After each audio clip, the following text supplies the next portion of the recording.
Dubbing తో తన career ని స్టార్ట్ చేసి సోషల్ మీడియాలో వైరల్ అవుతూ అటు ఇండస్ట్రీకి ఇటు యూత్ కి నిద్ర లేకుండా చేస్తున్న యాక్ట్రెస్ అనుపమ స్వాతి గారు ఈ రోజు మన గెస్ట్.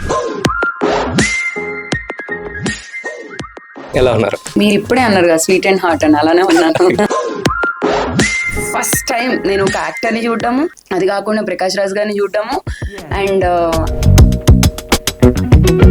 అంటే ఇలా డైరెక్ట్ యాక్టర్ గా వచ్చారా? మీకు గుర్తుందో లేదో సోనీ మ్యూజిక్ లో అన్ని పాప్ సాంగ్స్ సాంగ్స్ వచ్చేవి. సో మమ్మీ డాడీ వెళ్ళిపోయాక అయ్యో వాళ్ళు చూస్తున్నారు అని, సో అక్కడ వాళ్ళు అడిగారు డబ్బింగ్ మీరు చేస్తారా అంటే నేను ఏమనుకున్నానంటే వీడేదో సోప్ వేస్తున్నాడు,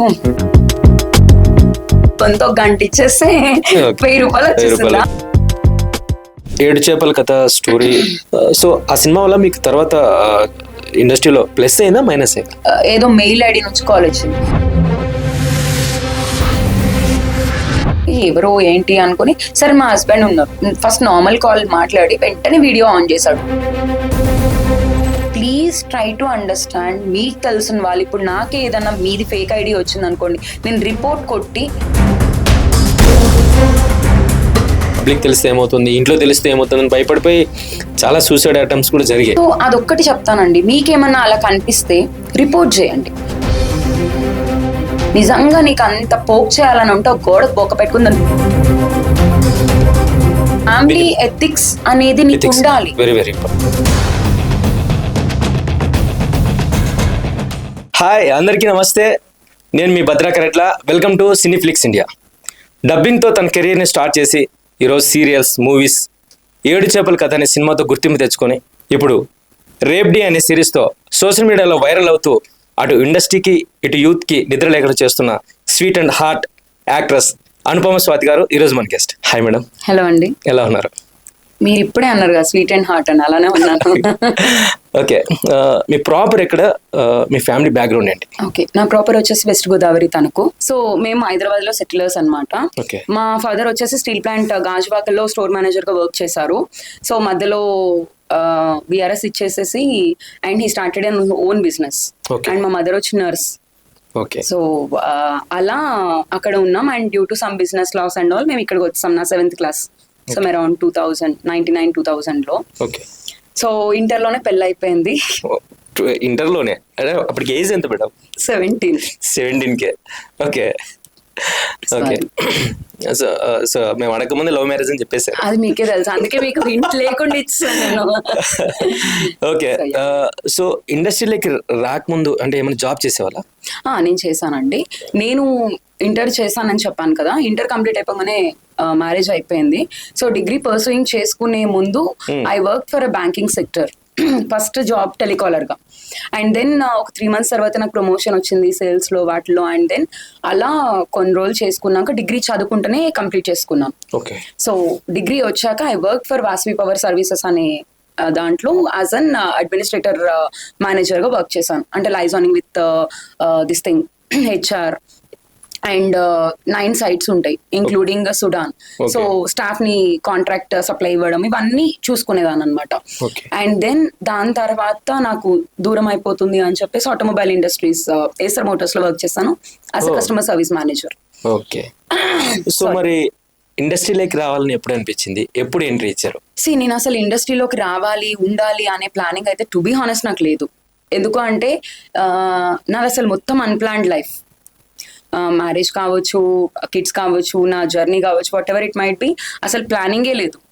ప్లానింగ్ లేదా అని నేను ఇది అనేది నా మైండ్ రాదు కదా. సో ఏసర్ మోటార్స్ లో చేసినప్పుడు నాకు ఒక 6 months లీవ్ కావాల్సి వచ్చింది due to some personal things and all. So అడిగితే 6 months ఇవ్వరు ఎవరైనా కూడా. ఏ కంపెనీ ఎంత బాగా వర్క్ చేసినా కూడా ప్రాబబ్లీ 2 months ఇవ్వగలుగుతారు. బికాస్ అక్కడ డీలర్ రేట్స్ అన్ని మేమే చూసుకోవాలి. కస్టమర్ సర్వీస్ మేనేజర్ గా 720 డీలర్ రేట్స్ ఉంటాయి. What you call this ratings and all. So ఆ రేటింగ్స్ అవన్నీ 2 months కి మారిపోతూ ఉంటాయి. ఏ ప్లస్ మీకు తెలుసు కదా, కార్ కి సంబంధించిన A+ కస్టమర్స్, B+ కస్టమర్స్ వీళ్ళం. సో ఇవన్నీ మేమే చూసుకోవాలి యాజ్ ఎ మేనేజర్ గా. అండ్ మేము ఆర్టీవీ ఆఫీసెస్ కి దానికి వెళ్ళాలి. సో ఇంత అంటే కాదనపమా అనే వరకు ఐ టుక్ అన్ రిసిగ్నేషన్ చేస్తాను. ఇంట్లో కూర్చున్నాను, సరే ఏదైనా ఉంటే చూద్దాంలే అన్నట్టుగా ఓ 6 months రెస్ట్ తీసుకున్నాం. ఇంటర్ నుంచి కీప్ ఆన్ వర్కింగ్ చేసుకుంటూ వచ్చాను కాబట్టి సో నేను బ్రేక్ తీసుకోవాలనుకుని తీసుకున్నాను. సో 6 months అయిపోయాక ఏం చేద్దాము అనే దాంట్లో ఏమంటారు నౌకరీలో అప్డేట్ చేసుకున్నాను ఆ రెజ్యూమే. సో అలా నాకు కొన్ని కాల్స్ వచ్చాయి ఫ్రమ్ డిఫరెంట్ సెక్టర్స్. అండ్ నేనేం చూసుకున్నానంటే ఇంకా నాకు సర్వీస్, సేల్స్ ఇవన్నీ నాకు ఇంకా లేదు, ఇంట్రెస్ట్ లేదు. బికాస్ అప్పటికే చాలా టైర్డ్ అయిపోయి ఉన్నా. I wanted calm very settled job, అంటే ఎక్కువ ఇది లేకుండా మన అడ్మినిస్ట్రేటివ్ వర్క్ చేసుకునేలాగా అనుకున్నా. So then I started digging for PA job, ఇలా అసిస్టెంట్ అలా చూసుకుందాం అనే దాంట్లోనే then I upload my resume in search పే. ఓకే. తర్వాత నాకు ప్రకాష్ రాజ్ ఫౌండేషన్ నుంచి కాల్ వచ్చింది. ఓకే, ప్రకాష్ రాజ్ ఫౌండేషన్ నుంచి కాల్ వచ్చింది. బట్ నాకు అది ఫౌండేషన్ అది అని ఏం తెలియదు, ఎందుకంటే మనకి బేసిక్ గా అంతలా అప్డేట్ అంటే నౌకరీ ఒకటి ఈవెన్ మన పేపర్ లో ఇవి వస్తాయి కదండి, క్లాసిఫైడ్స్ లో ఉంటాయి కదా. ఇప్పుడు నిజంగా మర్చిపోయాను జాబ్స్ గురించి అయితే. సో అప్పుడు మనకి ఉంటాయి కదా కాలమ్స్ లో సో అండ్ సో దీనికి వెతుకుతున్నామని.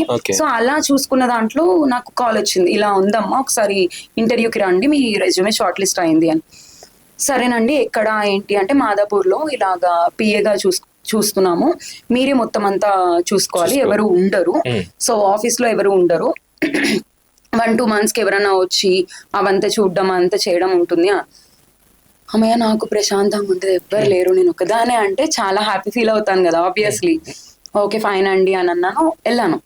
నెక్స్ట్ డే ఇంటర్వ్యూకి పిలిచారు, వెళ్ళాక అక్కడ ఆ వాతావరణం అదంతా నాకు కొత్తగా ఉంది. అసలు నేను ఎప్పుడు సినిమా వాతావరణమే చూడలేదు.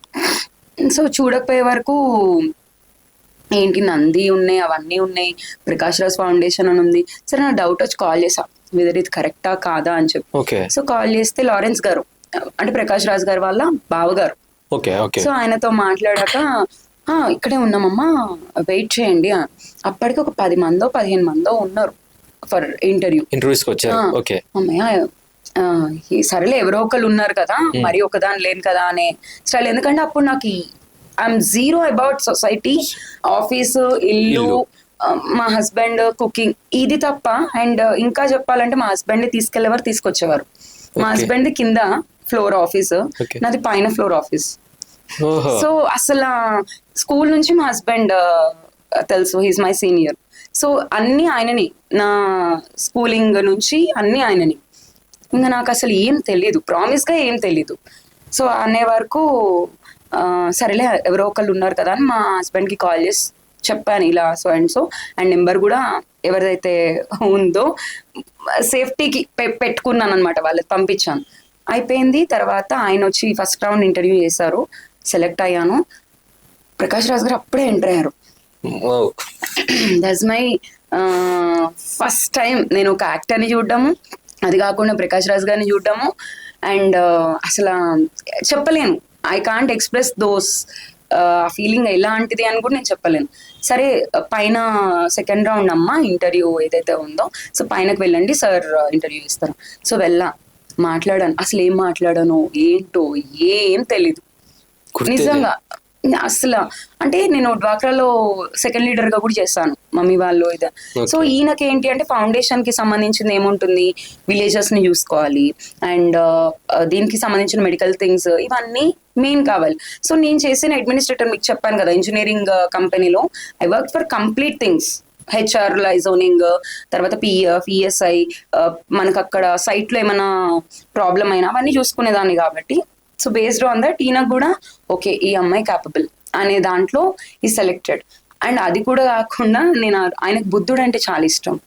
ఆ రోజు బుద్ధుడు కుర్తీ వేసుకొని వెళ్ళా. సో మేబీ దానివల్ల అది అని చెప్పను, మరి అంతలా ఎవరు కూడా చెయ్యరు కదా. సో ఎంతో కొంత టాలెంట్ ఉండాలి, బట్ లక్ అండ్ టాలెంట్ రెండు ఫేవరబుల్. సో అలా సెలెక్ట్ అయ్యా. అండ్ అక్కడ ఒక 2 to 3 years వర్క్ చేశాను. 2-3 years యా. ఓకే. సో మొత్తం ఫౌండేషన్ సంబంధించిన వర్క్ మొత్తం చేసేదాన్ని. అంటే liaisoning with government bodies, IAS, IPS and గ్రామ పంచాయతీ. మీకు తెలుసు కొండారెడ్డిపల్లి దత్త తీసుకున్నారు సార్ అని చెప్పేసి. సో నిజంగా ఆయన చాలా గ్రేట్ పర్సన్ అండి. మేబీ ఈజ్ అగ్రెసివ్, అది నేను ఒప్పుకుంటాను, కానీ కోపం ఉన్న మనిషికే ప్రేమ ఎక్కువ ఉంటుందండి. I believe this. So maybe నిజాయితీ గల పర్సన్స్ కూడా ఎక్కువ కోపం వస్తుంది.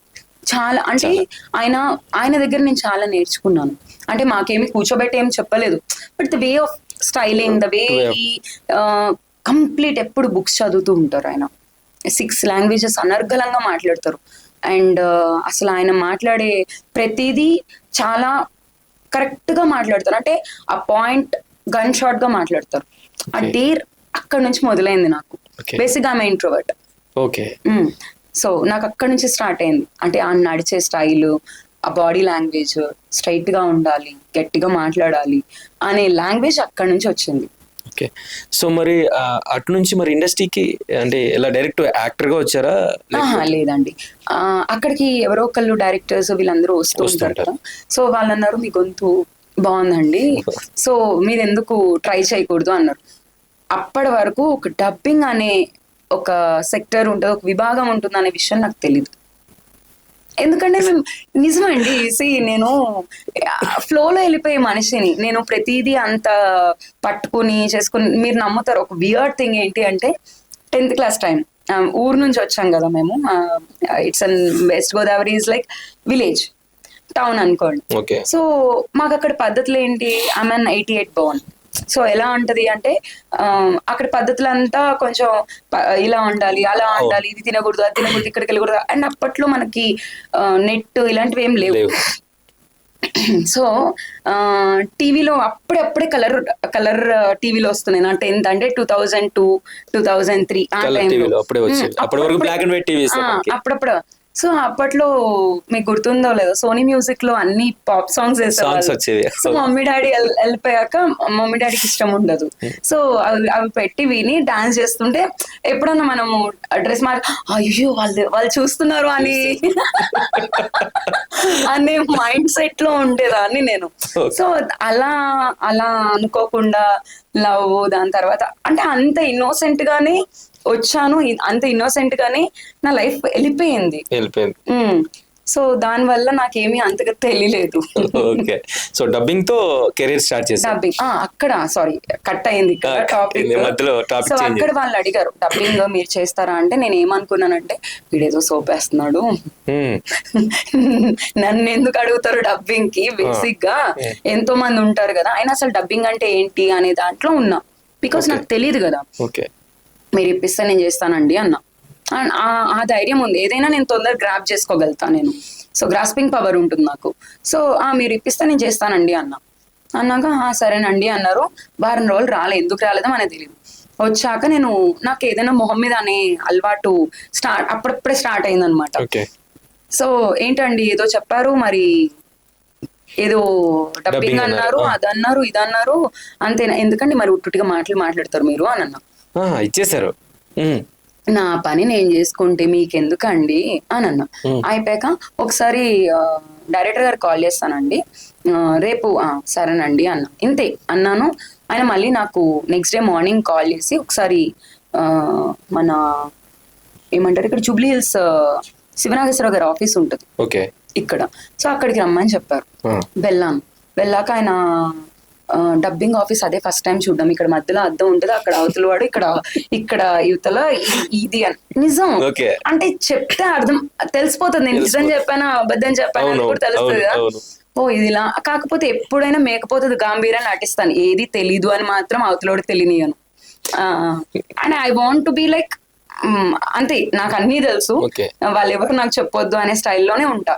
బట్ నా లోపల ఉంటా. అయితే అర్థం ఉంది, ఆయన ఏదో చెప్పి ఇది చెప్పండి మీరు, మీకు స్క్రిప్ట్ ఇవ్వనా, ఏమొద్దు, మీరు అక్కడ నుంచి ఏం చెప్తారో అదే ఇక్కడ నుంచి నేను చెప్తా అన్నా. ఆయన చెప్పినట్టే చెప్పాను. బాగుంది అన్నారు. డైరెక్టర్ గారు కూడా బాగుంది. నాకు డైరెక్టర్ గారు సిసింద్రి సినిమా డైరెక్టర్ అనే విషయం నాకు తెలీదు. అసలు డైరెక్టర్ ఎలా ఉంటారో కూడా తెలియదు నాకు. సినిమాలు చూడడమే కానీ బ్యాక్ సైడ్ ఏం తెలియదు నాకు. సో ఆయన వచ్చి అమ్మ నేను నీకు మంచి క్యారెక్టర్కి నువ్వెవరో ఇదేంటో నేను అలా అనుకోలేదు. ఎందుకంటే పెద్ద ఆయన కదా, మాకు ఆ పద్ధతులు అంటే ఏజ్ని బట్టి కొంచెం ఆ గౌరవం అనేది అప్పట్లో మాకు నేర్పించేవారు. ఇప్పుడంటే పద్ధతులు చావలేదు కానీ అప్పుడు పద్ధతులు బాగానే ఉన్నాయి కాబట్టి సో ఏజ్ కి రెస్పెక్ట్ ఇచ్చేవాళ్ళం. ఇదేంటో ఆయన ఏం చెప్తున్నాడు, ఇదేంటో అనుకుని ఇలానే అనుకుని సరేనండి అన్నా వెళ్ళిపోయా. వెళ్ళిపోయాక ఇప్పటికీ గుర్తుంది, రెడ్ కలర్ శారీ అలానే పెట్టుకున్నాను, ఎందుకంటే that's my first dubbing sari అని చెప్పి. సో ఆయన దగ్గర ఫస్ట్ కుర్తి అది అలానే పెట్టుకున్నా, because those are my memories. అలా కలెక్ట్ చేసుకునే హ్యాబిట్ నాకు. ఓకే. సో ఆయన రేపు పిలుస్తానమ్మా అన్నారు. ఇది కూడా బిస్కెట్, ఎందుకంటే ఇంటర్వ్యూలో రేపు చెప్తామంటారు కదా, అంటే సెలెక్ట్ కాకపోతే రేపు చెప్తామంటారు, కాల్ చేస్తాం మళ్ళీ అని చెప్పేసి. సో ఇది రిజెక్టెడ్ అనే మైండ్ సెట్ లో ఉండేదాన్ని నేను. ఓకే. సో సరే ఇది కూడా అయినా మనకు అవసరమే ఉంది అనుకున్నా. నాకు డబ్బులు వస్తాయనే విషయం కూడా తెలియదండి. బేసిక్గా వాళ్ళు పిలిచారు, నేను ఎందుకు తక్కువ అవ్వాలి అనే స్టైల్లో వెళ్ళా, అంతే చెప్పాను. నెక్స్ట్ డే పిలిచారు, ఇలా ఇలా ఒక లెక్చరర్ క్యారెక్టర్కి. ఓకే. చెప్పాను, క్యారెక్టర్ అంతా బాగానే చేశాను. So he gave me 100 rupees. 100 రూపాయలు. 100 రూపాయలు in the year of 2017 Feb 24th. Cineflix India, like, share and subscribe. All the best. Please subscribe to Cineflix India. Thank you. Please subscribe Cineflex India. Please subscribe Cineflix India.